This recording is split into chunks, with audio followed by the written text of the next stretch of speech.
मित्रों, आप सभी ने देखा कि आज महाराष्ट्र नगर निगम में भारतीय जनता पार्टी और हमारे गठबंधन सहयोगियों के साथ महायुति ने शानदार सफलता अर्जित की है। यह दर्शाता है कि प्रधानमंत्री श्री नरेंद्र मोदी जी के नेतृत्व में भाजपा और एनडीए के प्रति स्वीकार्यता उत्तरोत्तर बढ़ रही है। मात्र कुछ दिन पूर्व केरल नगर निगम चुनावों में तिरुवनंतपुरम में पहली बार हमने बहुमत पाया था। आज देश के और संभवतः एशिया के सबसे बड़े नगर निगम BMC Brihan Mumbai municipal corporation में जो अभूतपूर्व सफलता भाजपा, एनडीए और वहां महायुति को मिली है, उसके लिए हम महाराष्ट्र की जनता का, महाराष्ट्र के मतदाताओं का भारतीय जनता पार्टी की तरफ से धन्यवाद देते हैं। इसके लिए हमारे महाराष्ट्र प्रदेश के कार्यकर्ता, पदाधिकारी, हमारे प्रदेश अध्यक्ष,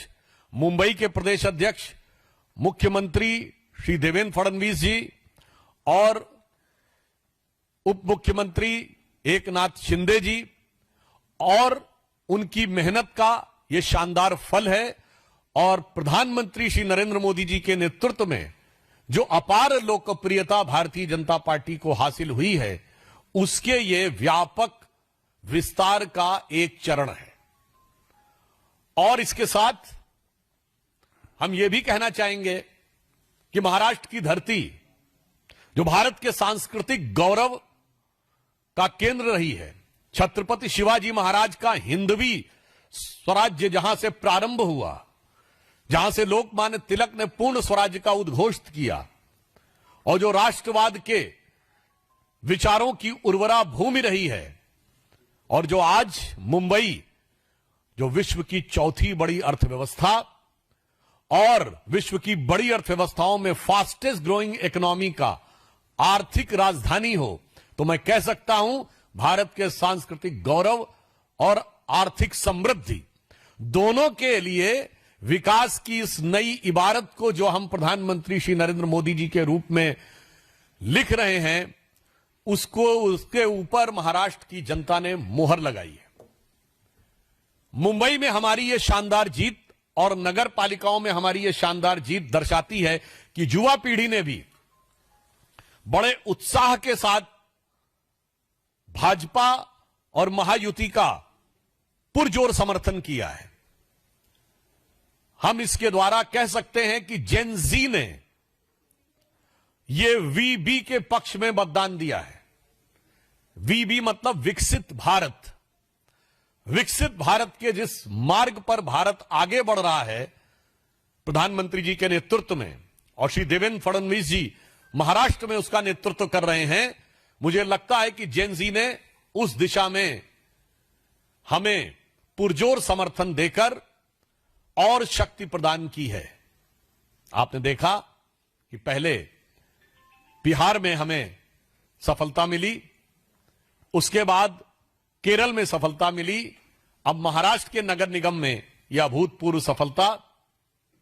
निश्चित रूप से देश के भविष्य के लिए एक बहुत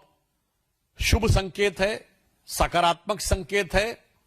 और इसके साथ साथ नकारात्मक राजनीति करने वालों को महाराष्ट्र की जनता ने एक करारा जवाब दिया है। ये लोग, इस चुनाव का एक और निष्कर्ष है कि मैं विपक्ष से पूछना चाहता हूं कि इंडी गठबंधन का अस्तित्व अब है या नहीं है, क्योंकि 2024 के बाद के चुनावों में दिल्ली विधानसभा में आम आदमी पार्टी कांग्रेस का गठबंधन टूट गया, केरल में कम्युनिस्ट पार्टी और कांग्रेस अलग अलग लड़े, महाराष्ट्र नगर निगम में उद्धव बाला साहब ठाकरे, शिवसेना, उबाटा और कांग्रेस अलग हो गए, और बंगाल के आने वाले चुनावों में कोई संभावना नहीं दिख रही है कि तृणमूल कांग्रेस और कांग्रेस मिलकर लड़ेंगे। अर्थात इंडी गठबंधन का किला बिल्कुल तार तार होता नजर आ रहा है। कि बेनकाब चेहरे हैं और दाग बड़े गहरे हैं। यह इंडी गठबंधन में दिखाई पड़ रहा है। और टूटता तिलिस्म आज सच से भय खाता हूं, यानी उनका तिलिस्म टूट रहा है और सच को वो देखने की क्षमता में नहीं रहते हैं। और मैं अंत में यह कहना चाहूंगा, जिसे महाराष्ट्र की भाषा में कहते हैं, जय जय महाराष्ट्र माझा। आज महाराष्ट्र की जनता ने जो हम लोगों को समर्थन दिया है, उसके लिए हम पूर्ण विनम्रता के साथ उनका आभार व्यक्त करते हैं। और उसके साथ साथ यह भी दिखाना चाहते हैं कि ये छत्रपति शिवाजी महाराज की वो भूमि जिनकी सेना के लिए कहा जाता था, जो महाराष्ट्र का बड़ा प्रसिद्ध नाटक है जानता राजा, उसमें जब शिवाजी की सेना चलती थी तो मानो मुझे लग रहा है कि आज वैसा ही स्वर हर मराठी के कानों में गूंज रहा होगा कि साजी चतुरंग सैन अंग में उमंग धार सारजा शिवाजी जंग जीतन चलत है। तो मुझे लगता है जैसे चतुरंगणी सेना को और अंग में उमंग धारण करके शिवाजी की सेना आगे बढ़ती थी, आज प्रधानमंत्री श्री नरेंद्र मोदी जी के नेतृत्व में हम लोग जो आगे बढ़ रहे हैं और महाराष्ट्र में देवेंद्र फडणवीस जी के नेतृत्व में आज जनता ने हमें वैसा ही आशीर्वाद दिया है। देखिए, जो अपने गठबंधन सहयोगियों को साथ में नहीं रख पाए और वो उनसे कट के छट के अलग हो गए, वो दूसरों पे क्या आरोप लगा रहे हैं। आज वास्तविकता यह है कि एक भी राज्य का चुनाव और एक भी नगर निगम का चुनाव 2024 के बाद जो हुआ है, उसमें तथाकथित इंडी गठबंधन, जिसके विषय में तरुण सिंह जी ने कहा कि इंडी गठबंधन आपस में एक दूसरे से प्रेम नहीं रख पाया, पाकिस्तान से प्रेम दिखता रहा। तो जो कुछ कह रहे हैं संजय राउत जी, मुझे लगता है शिवसेना उबाटा को,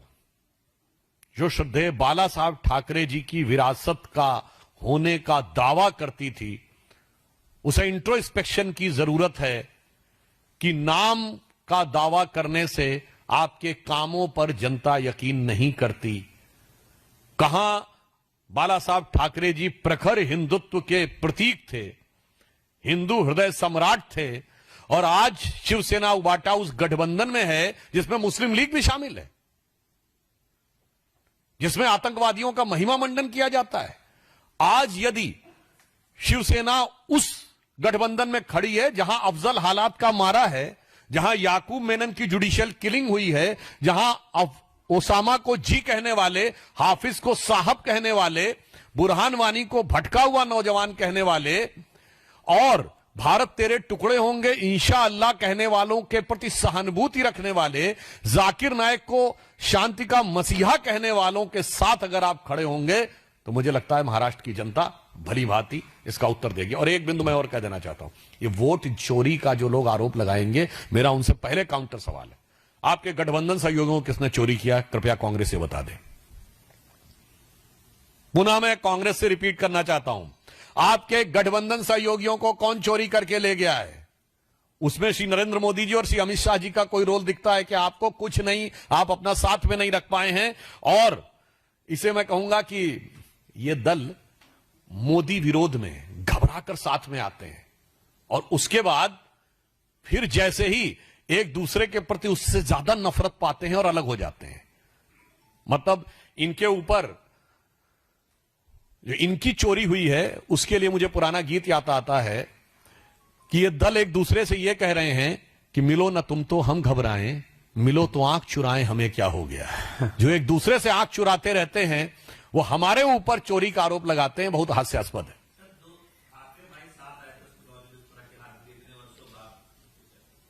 मुझे लगता है कि मैंने पुनः स्पष्ट किया कि श्रद्धेय बाला साहब ठाकरे जी के समय में शिवसेना एक सैद्धांतिक पार्टी होती थी। अब आप कल्पना करिए, बाला साहब ठाकरे जी ने कहा था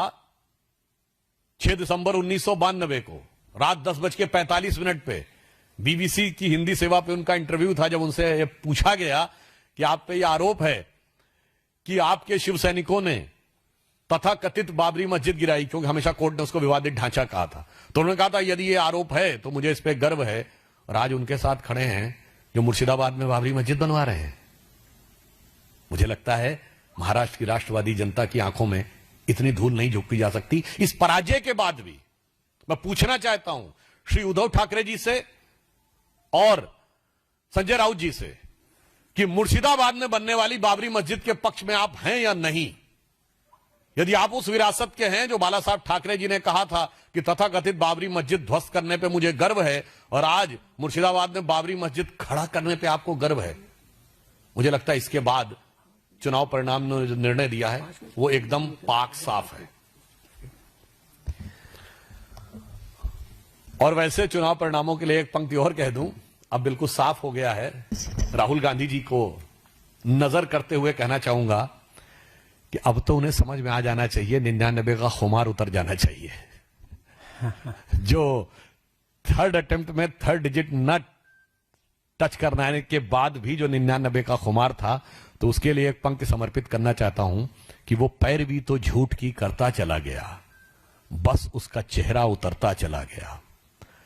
वो पैरवी तो झूठ की करता चला गया, बस उसका चेहरा उतरता चला गया। रंगत समझ में आई मगर आई देर से, कच्चा था बहुत रंग उतरता चला गया।